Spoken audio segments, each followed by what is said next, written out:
ఓం గం గణాధిపతయే నమః. హాయ్ అండి, అందరికీ నమస్కారం.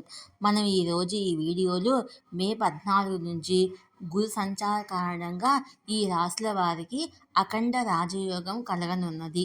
ఇందులో మీ రాశి ఉందేమో చూసుకోండి. ఈ వీడియో కనుక మీకు నచ్చినట్లయితే లైక్ చేయండి, షేర్ చేయండి, సబ్స్క్రైబ్ చేసుకోండి. ఈ వీడియో లాస్ట్ వరకు స్కిప్ చేయకుండా చూడండి. Please subscribe me, support me, share me, like me. Thank you for watching. జ్యోతిష్ శాస్త్రంలో నవగ్రహాలకు ఎంతో ప్రాముఖ్యత ఉంటుంది.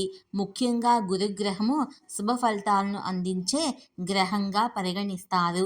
ఈ గ్రహము విద్య, సంపద, వివాహం, సంతానం, ఆధ్యాత్మికత వంటి అనేక శుభ విషయాలకు కారకంగా ఉంటుంది.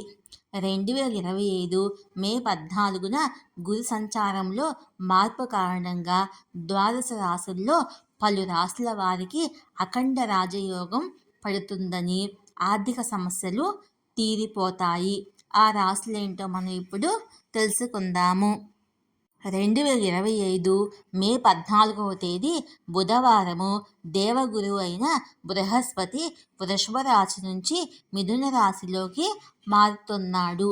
దీన్నే గురువు సంక్రమణ అనే పేరుతో పిలుస్తారు.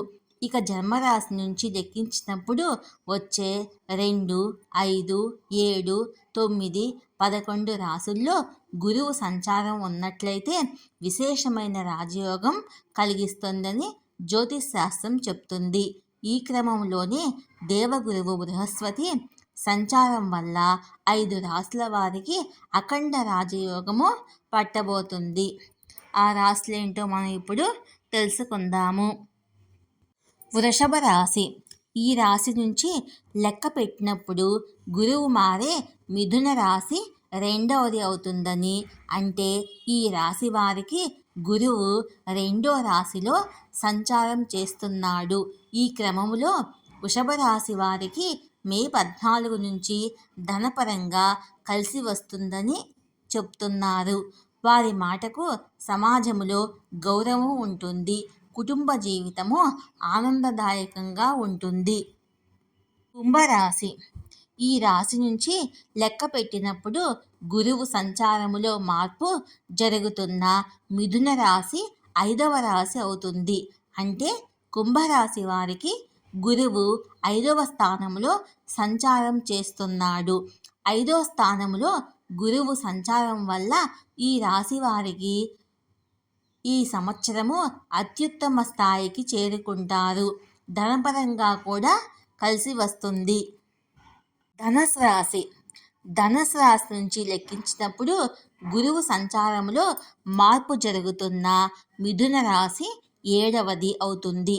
అంటే ఈ రాశి వారికి గురువు 7వ స్థానంలో సంచరిస్తున్నాడు.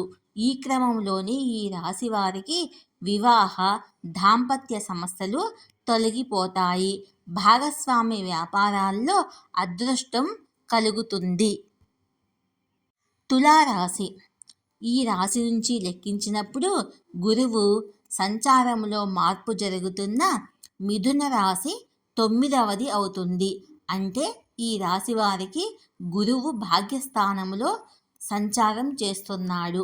దీని కారణంగా తులారాశి వారికి పూర్వజన్మ పుణ్య ఫలితం కలిసి వస్తుందని, ఆకస్మిక ధన ప్రాప్తి కలుగుతుందని, ఆరోగ్యం, ఆర్థిక, కుటుంబ సమస్యలు తీరిపోతాయి.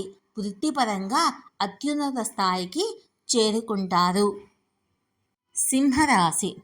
ఈ రాశి నుంచి లెక్కించినప్పుడు గురువు సంచారంలో మార్పు జరుగుతున్న మిథున రాశి 11వది అవుతుంది.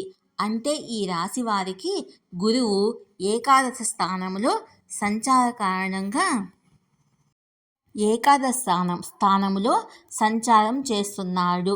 ఈ కారణంగా ఆర్థికంగా విపరీతంగా కలిసి వస్తుంది.